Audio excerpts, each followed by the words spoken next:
Hey, what's going on, guys? It's your boy John back here in Manchester. Manchester United have just defeated Real Sociedad 1-0 at whatever the hell their stadium is in San Sebastian. I'm here with Andy Tate, the legend, of course.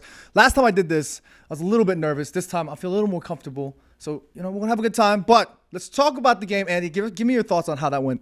I thought we did well first half, and we just run out of steam second half, and you could see the players rolling over like they've been shot, like they've been hurt. You want a real rumble, mate, come down Salford. You know what I mean? Come down Salford. Yeah, you'd be eating paella through a straw.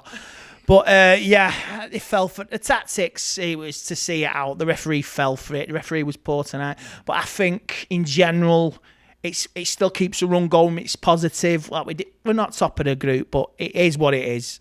And we're in a good position in the league. We're in a good position in Europe. All right, we don't need a two-legger, but it's done now.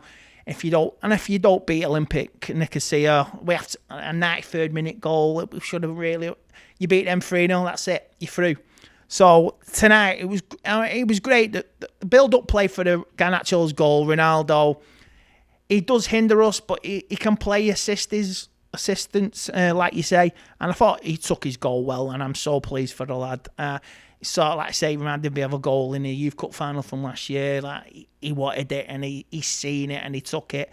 And I hope he's a start for the World Cup as well. And if you get in a team that's won the World Cup or does well, and you got a tournament player, it benefits the club when they come back. So if Argentina have a good World Cup, Brazil have a good World Cup, it can only benefit United because of the lift and the high they get.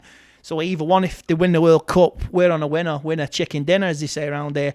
So I don't fear nobody. We're going forward, and there's nothing to be scared about in Europe. Yeah, but just for me, it's like we were talking about it downstairs when we were doing the live show. I said that while it was a good result and while overall Manchester United seemed to have done well in this campaign, it was a little bit annoying in that, like you mentioned, the ammonia result, that we didn't sort of completely dominate. Are you happy with this group stage of course, it's Eric Ten Hag's first European campaign for Manchester United. Are you overall pleased with it? I just feel a little bit annoyed. I don't know why. I mean, I feel proud. Well, we dominated Tottenham the other week. We absolutely bossed it. And it's just finding that consistency to do it for the full 90 minutes. I mean, you could see, to throw Harry Maguire up front, blooming hell, I'm not saying it's desperate, but that was sort of a Fellaini. Just throw him on, pump it up. But we had chances to, like I say, Garnacho scored, Ronaldo had the chance, should he have done better with it? He had to take it first time. Donnie Van Der Beek, he should have put his left foot through it. Can we talk a little bit about Donnie Van Der Beek? I know downstairs they're probably roasting him. Did it come to a point now where Donnie Van Der Beek there's a huge Manchester United fan base that protect him aggressively, and I put my hands up myself. Do you think today's performance kind of summed up Donnie Van Der Beek's situation at Manchester United? I think he's been played by previous managers. Mm-hmm. He's been given promises, not guaranteed. He's been played.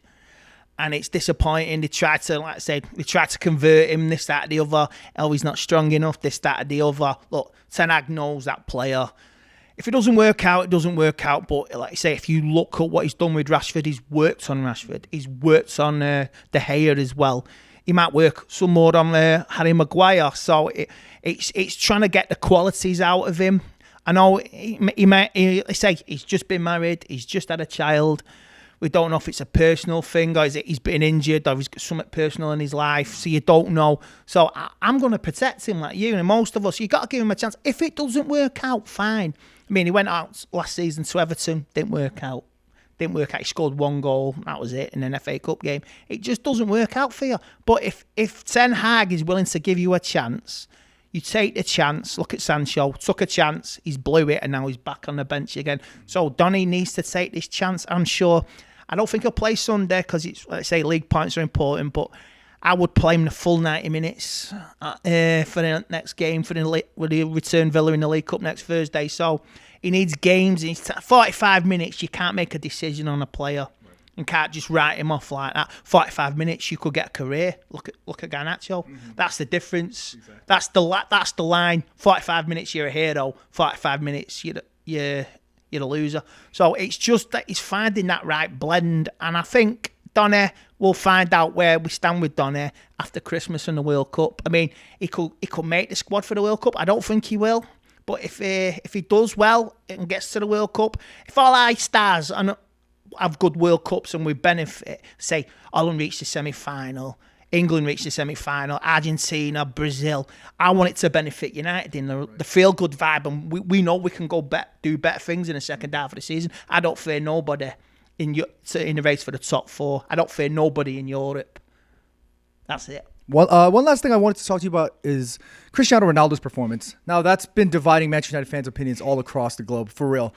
I personally felt like we saw, again, another reason as to why Erik ten Hag doesn't rely on Cristiano Ronaldo. I felt like we lacked a little bit of that directness. I feel like Cristiano Ronaldo just didn't provide the job he was asked for, which was to be the link-up player. Whenever that ball came, Real Sociedad was pressing so aggressively. Whenever that ball came over the top to Cristiano Ronaldo, he needed to bring it down and connect. He just couldn't connect. Obviously connected with Garnacho for that goal, but were you overall pleased with this performance today? Were you disappointed? What are your thoughts on that? I'm pleased with the assist. Okay. I'm pleased he's getting into positions, but he must take his chances. You see the chances we had against in the last home game in the Europa League against I forgot who it was, Sheriff, and he scored, and he's having chance after chance.